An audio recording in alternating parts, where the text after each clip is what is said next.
When it comes to Western Canadian farming and grain contracting, targets, they stink. Targets aren't a lot of fun, all right? You're putting something out there, hoping it triggers, but can they work? Can a target work, and in what environment? I want to talk about that in episode 102 because Clayton had a target trigger 33 cents above the posted price. We're talking about spring wheat in Northern Alberta. So let's talk about that here in episode 102 of the What the Futures podcast.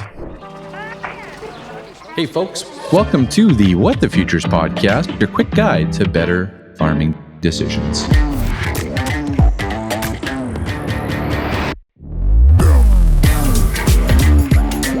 All right, folks, welcome into episode 102. It's nice to have you along for the ride here. Of course, each and every episode recorded in the UPL studio. And I am back in studio after a great couple of days in Raleigh, North Carolina. First time for me. And it wasn't, it's not a spot where you're going to go and pack your shorts and your muscle shirt and hit the beach at this time of year. But it was great to do a little bit of travel, to jump on an airplane and to go and see something new. And when you go and do something, I thank UPL for the opportunity, of course, but you get to go and participate and you get that behind the scenes look. And one thing I'm guilty of, and I need to apologize for this, but one thing I'm guilty of is just always looking at the numbers, looking at how can I save the most money, buy for the best value. I'm a big numbers guy. That's what I default to all the time. I tend to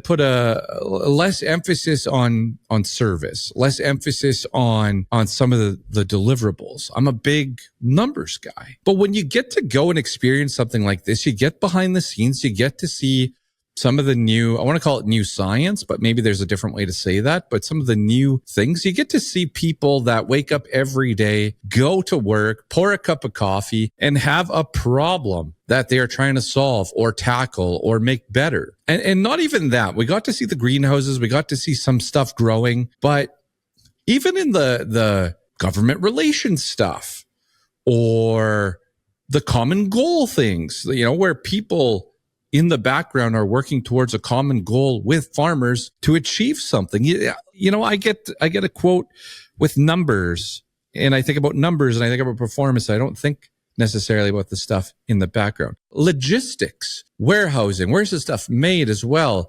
manufactured, all that comes into play.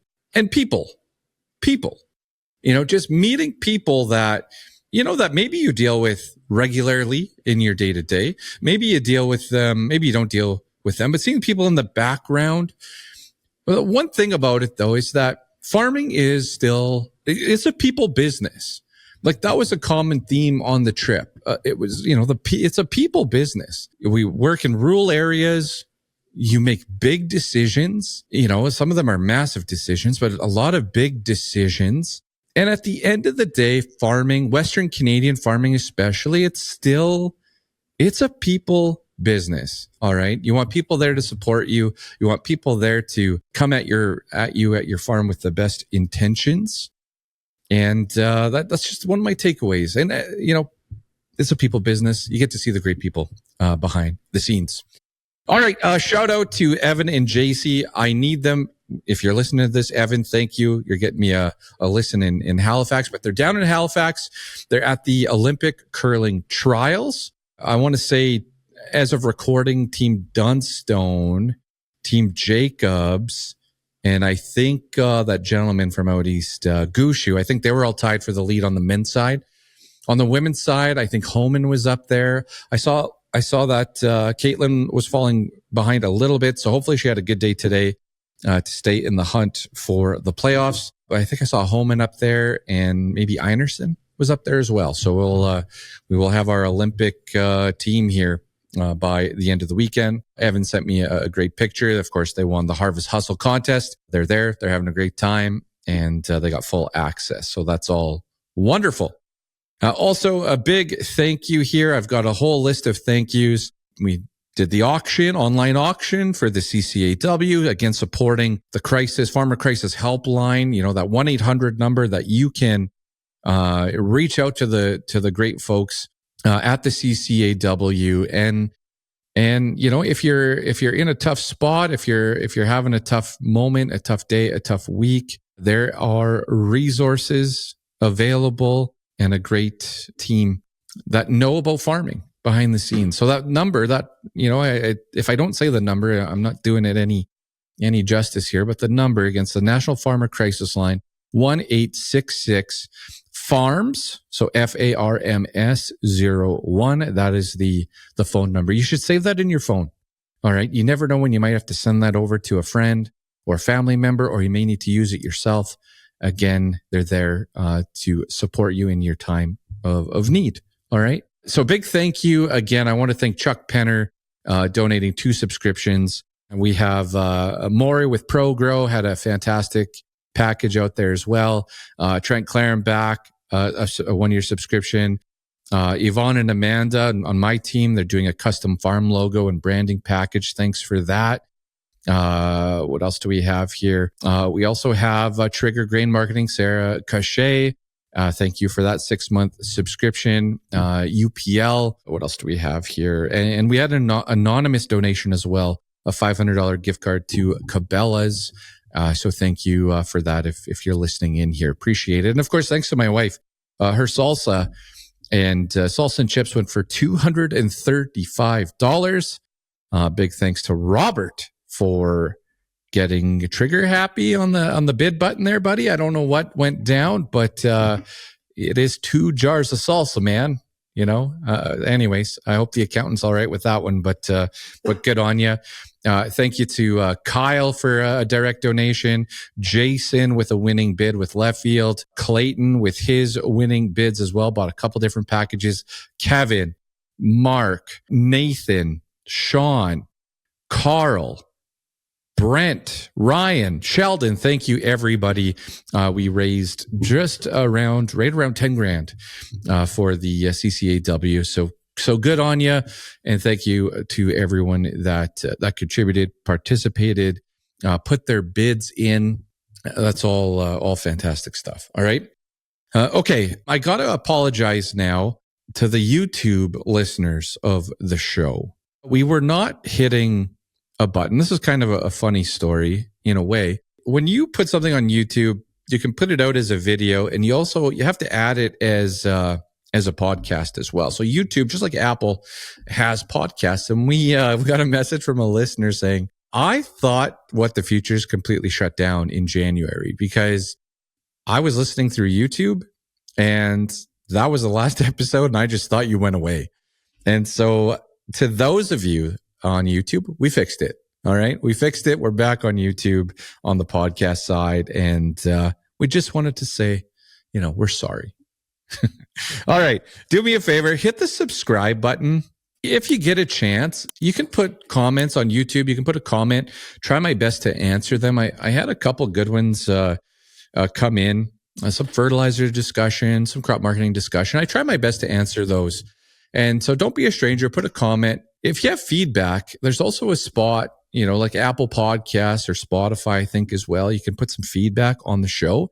We take a look at them and we watch them and see what folks are thinking they want to see on the show or things we can tweak. And yeah, so I appreciate that when you hit that subscribe button or leave comments. It certainly helps with direction. And yes, one of the themes that's been coming out is, and I get it, folks, but it's the shorter version of the show. Or I don't want to say the shorter version of the show. I think that each and every one of you know how to hit the button where it goes 1.5 times the speed, 2 times the speed, 3 times the speed. If you want to hear me sound even more like a chipmunk, that's where you can go and do that and access that. I can get long-winded. My wife tells me all the time, Ryan, your story's going a little long here, like rein it in. Anyways, you guys know that button. But what people are asking for, and I need to hear more from more of you. Hearing from 2 people, 3 people that, hey, I'm busy. Can you give me the good crop marketing stuff in 8 minutes or less? Like, I want to hear from more of you to see if that's something that we should pursue here in 2026. Should that be one of my goals moving into the next calendar year? Leave us a comment on YouTube. Send us a message. Ryan at whatthefuturespodcast.ca. That's my email. I got an email this week, actually, or a text message from a grower, and he said, Ryan, does everybody have time to watch this for an hour? And I said, absolutely not. The statistics show that people aren't watching for an hour. He's like, so I'm not the only one. I'm like, no, you're not the only one. But what do you want instead?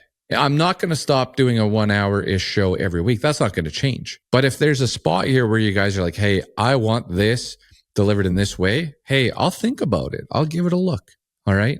Not sure what it looks like, but you got to hit me up with those comments. All right. All right. Thanks so much for that. Now, positive moments for the week. I got 2 quick ones. Number 1, I'm going to be hanging out with a room full of farmers here in Moose Jaw in like 10 days. My excitement level, my energy level, and my anxiety is all ramping up right now. It's ramping up each and every day. The excitement is definitely taking the lead here when it's all said and done. But I'm going to be hanging out with a room full, like 170 folks down in Moose Jaw, and I'm getting ramped up for that. All right. I hope you're having a great week. I'm having a very good week. Of course, I did break out the winter jacket this week. It got a little cool. And yeah, I'm a little sore. I went to a workout class, with my wife. And for those that know me, know me well, I participate. I'm 40 years old, but I participate in the senior citizens, activities. I have the opportunity to curl at 1:00 in the afternoon with a bunch of other 80-year-old folks that have time to curl at 1 in the afternoon, things like that. But we went to a workout class this week, and we hadn't gone for a while. I had the tennis elbow injury, right? That hurt. But we went to workout class. This is the lightest I've been in forever from a weight perspective. So, I think when you're working on stuff like that, you got to acknowledge those little victories. So that's cool, right? I'm trying to lose some weight and get healthier and things like that. Anyways, we go to a workout class. I'm just a few minutes late. So my wife and I were at the very back, and in front of me is, a bunch of older folks, right? And so at the end of class, we were, getting our shoes on and changing in the other room. And, this lady comes up to me, and I believe she's in the curling league as well. But she kind of gives me like a little shot, and she's like, oh yeah, you're here just hanging out in the back, not working hard, just doing your thing.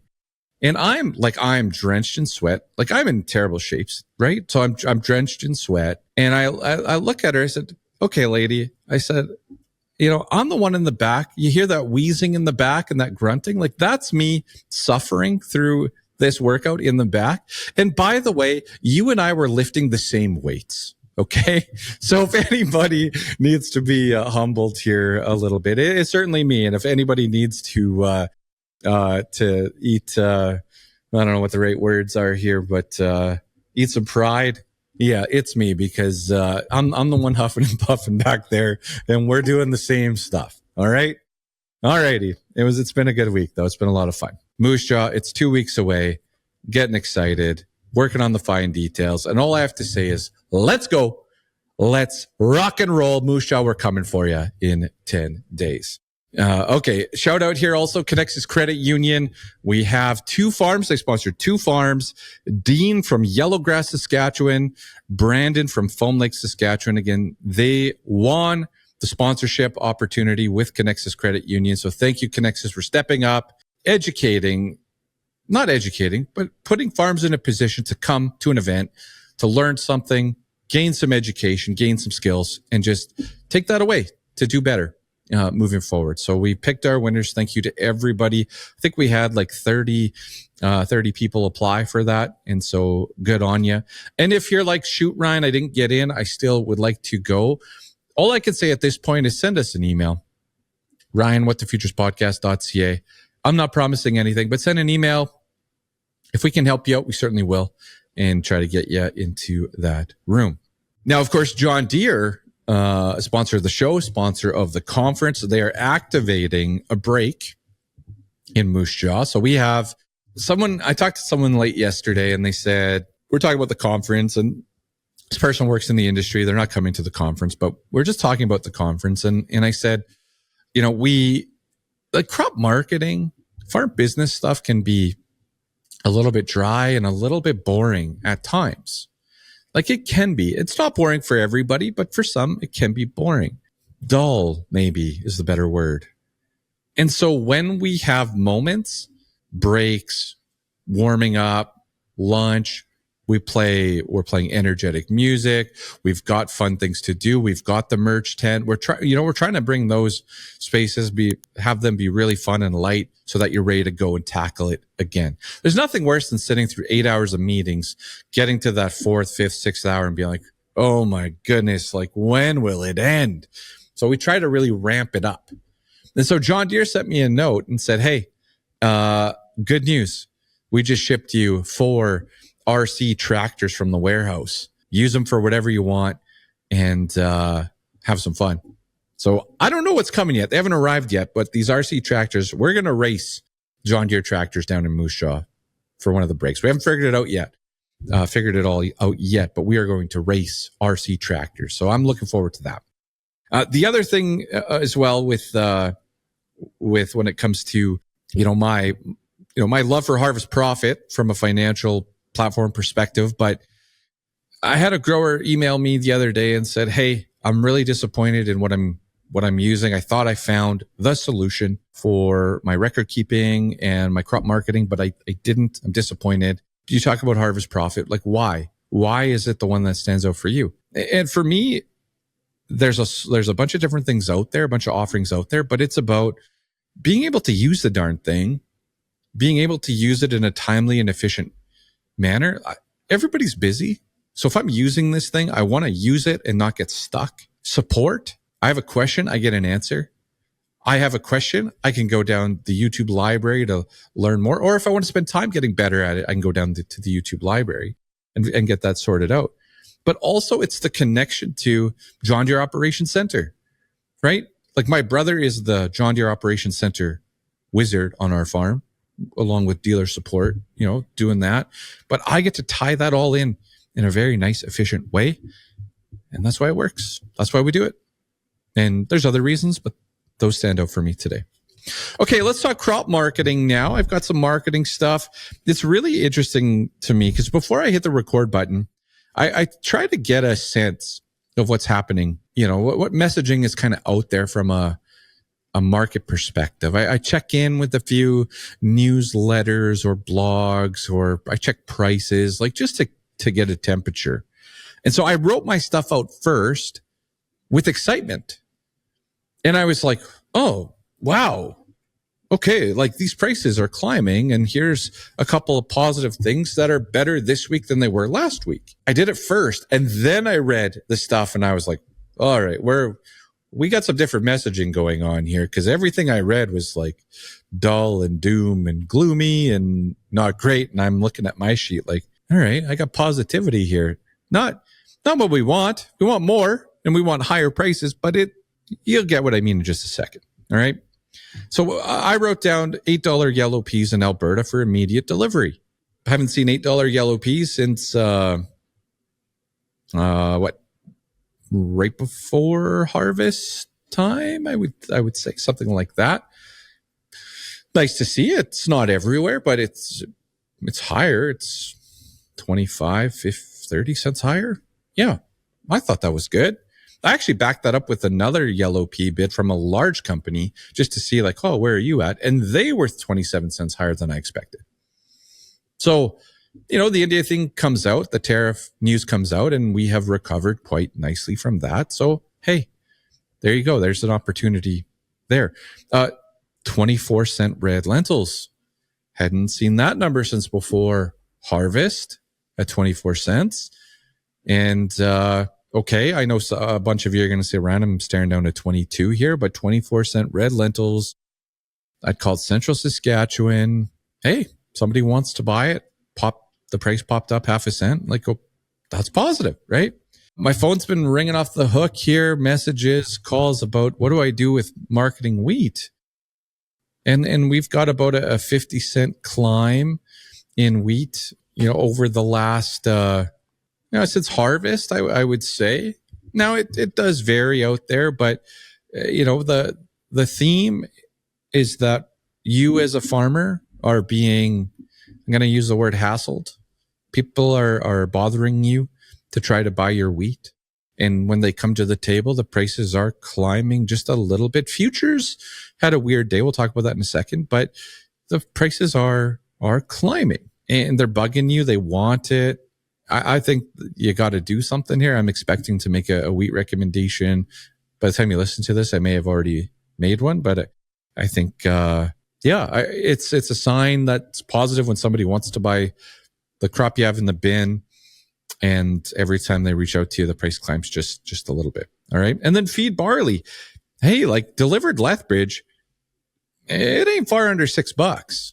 Like, again, this is a slow climb, slow move higher, but it's not far under $6. And in fact, I'd get a few of you to kind of check. I think some barley buyers are trying to scoop you a little bit right now, and you may just want to freshen up your freight quotes and check that price, because I don't know, with public information, and it's showing not far under $6 delivered. All right.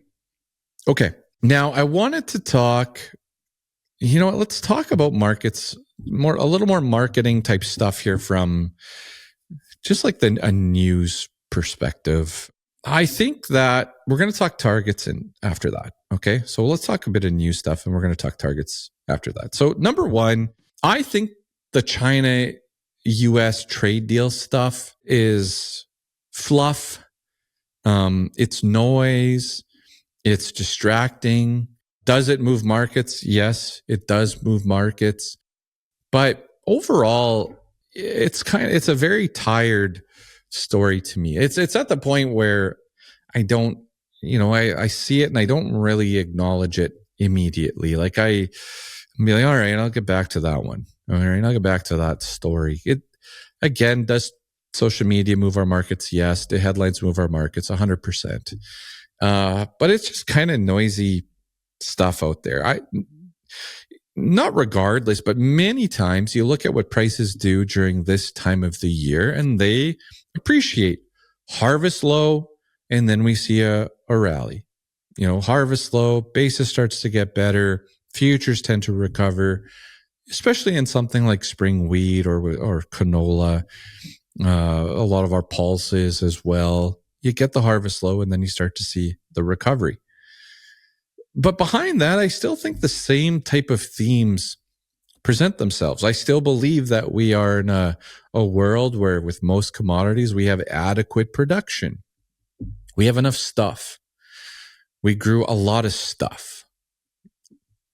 Was it as much as we thought earlier in the fall for like U.S. corn and beans? Maybe not, but we grew a lot of stuff and we're going to try to grow more stuff in the Southern Hemisphere this winter.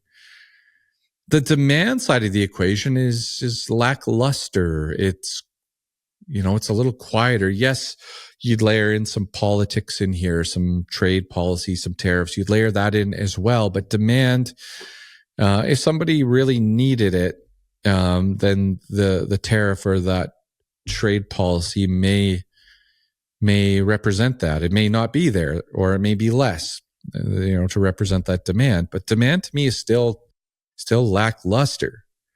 And so we're looking for that next reason to rally. We're looking for a demand story. And, maybe there's something with biofuel policy in the new year. Maybe there's something that pops up here to get us excited on the demand side. But we're looking for a reason to rally. And usually we're looking for some type of crop failure or stress on the crop. And we're in that time of year where it's quiet. It's almost like actually a peaceful time of crop marketing. You're probably don't feel like you're chasing it as much. You've had some time to, maybe you've gone to Agribition, maybe you've gone to Agritrade, maybe you've gone to a few grower meetings or had coffee with the neighbors a bit more. Winter's kind of here. But I'm just saying at the end of the day is that there's headlines and noise out there, but don't lose track of some of these themes. They haven't changed yet, in my opinion. And maybe, I'm not a stock market guy at all, but maybe there's, a reason for the stock market to sell off further. And if we could ever find a demand story and get commodities going, then yeah, life would get a little bit more exciting. But I don't see it there right now. So don't lose track of the environment we're in. And it's normal for prices to appreciate and climb during this time of year. It's also a very good time for many of these crops to take some action and get your cash flow needs in order and lined up. Okay. All right. Targets. Now, targets are a swear word most of the time for me. Like, targets are showing your hand to a merchant.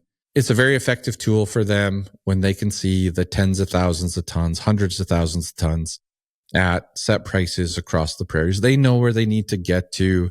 They know how much volume they can buy. But today was an interesting one, because if you were paying attention to Minneapolis wheat, on the December contract, we did hit as high as 596, and we settled at 576. So that's a 20-cent fluctuation, right there. The low of the day came in at 62 or something like that. Yeah, 562 is the low of the day. That is a heck of a range. That's over 30 some cents. So I had a farm today say, hey, I had a target hit 33 cents above the posted price. Now, the reason that I don't mind targets in this environment today, I think we're in an environment where you need to have conversations and meetings with your buyers and talk to them about your needs. Be a little bit more vulnerable to the buyers. And I know everyone's got the crop locked in the bin. I get it. But to be a little bit more vulnerable on, I need to move bushels at this time of the year, generate this much cash. I'm sure you don't want to show all your cards, but to be a little bit vulnerable, because there's a lot of stuff out there. There's a lot of stuff in the bins, and there's a lot of stuff, that's going to come to market. I think that we've seen many examples this fall of someone getting the phone call saying, I got to fill these 10 cars. My merchant's paying this bigger premium. I'm phoning until I get this done. Do you want some? You want to be on that list. I think targets in this environment can also represent that, being on the list, where you say, hey, like today, the farmer I chatted with, his target had expired and he got an offer from much further away. And he said, well, what do you think? Like, should I go that far out? And I said, you know what? Why don't you just try this target here locally? Boom. Next day, spikes, triggers, worked out well. Right. And so I think targets in this environment are beneficial, because I think as a merchant, they're going to, maybe futures don't get there on the rally. I think today's an exception with this little weird spike as the December contract, approaches expiration here in Minneapolis spring wheat. But they'll give you a little bit more in basis. They'll give you a little bit more advantage in basis. And so, be strategic with your targets. Make sure that they have meaning and purpose. I think many targets are put out that are a waste of time and a waste of paper. I remember being a buyer, the market would be at like $11, and then someone would come in and say, write me up a $13 target. Like, awesome. For next year, they'd be like, no, this month, like if this thing pops in the next 2 weeks, I'm going to deliver at that price. And be like, all right, this is another one that's going to expire. But anyways, so do continue to have purpose. But I do think targets can be effective now, just based on being a little bit more vulnerable with those buyers on what you need to accomplish from your goals. Don't worry about anybody else. Just about you and your goals. All right. Okay. What else did I have to add to that? We got diesel fuel coming in at just under 95 cents. Oh, someone asked me if the inverse in Minneapolis spring wheat represents a bullish story. So at the high today, December Minneapolis wheat trades at 596. March trades at 588 as a high. That is an inverse of 8 cents. Traditionally, that is a bullish indicator. I want it now. Now, I'm not bullish in any large way in Minneapolis spring wheat. I don't understand If you know the answer, let me know. I don't understand how, Russia, Ukraine, this peace talks are happening again. Now, the war wasn't bullish anymore. The fact that wheat was in jeopardy for shipping and higher freight costs, like none of that was bullish. The chance that supply could get caught up and not, delivered efficiently, that wasn't bullish. But now that the war may reach peace talks and may reach some type of settlement, that's bullish. Like I don't know. I think maybe in 1 degree you could say something about, Russia selling more wheat, trying to sell more wheat to fund the war. But I don't think I still think that you're still going to want to sell wheat and move wheat out if you're Russia. So I don't think that's it. It's something to watch, something to take note of. I think, again, tinfoil hat here today, maybe, I don't know. But is it enough farmers just really locking those bins up and that demand being there? I don't know, but maybe one of my crop marketing analyst friends will come on the show next week and point me in the right direction. All right. Coming up in episode 103. So that's going to be for next week. I'm going to have Josh Linville with Stone on the show. Yeah. If you're cool, you say Stone. I got Josh Linville with Stone. But I'm going to say it's StoneX. I'm just going to say it. It's in the name. It's StoneX. But if you're cool, you say Stone. Of course, he's the fertilizer guru for North America. He's going to be on the What the Futures podcast next week, so stay tuned for that. Also, I'm going to be hanging out with Stamp Seeds down in Enchant, Alberta, on December 4th for the morning. I've been guaranteed coffee. I've been guaranteed a great lunch and some great conversations with some farmers down in Enchant. And Greg Stamp told me that I can invite all of my friends to come to the meeting. So if you want, I'll be down there. If you want to come hang out before the Moose Jaw conference, hey, there's a chance. Or if you can't make Moose Jaw, but you can make it to Enchant, let Stamp Seeds know. Let them know you're coming so they order enough soup. But yeah, if you want to hang out, I'll be there. And maybe it's like a little mini conference warm-up or something. All right. I'm going to talk markets. I'm going to talk crop marketing plan, and certainly looking forward to that. All right, folks, solo episode this week, not 8 minutes long. You got to let me know about the 8 minutes. And I know you're busy, but hey, put it in the comments. Appreciate your time. Appreciate your patience with me. Of course, yeah. My name's Ryan, and for the What the Futures podcast, Augustine, spice it up a little bit here at the end. We're leaving with positive energy. My name is Ryan for the What the Futures podcast, and I'm out of here.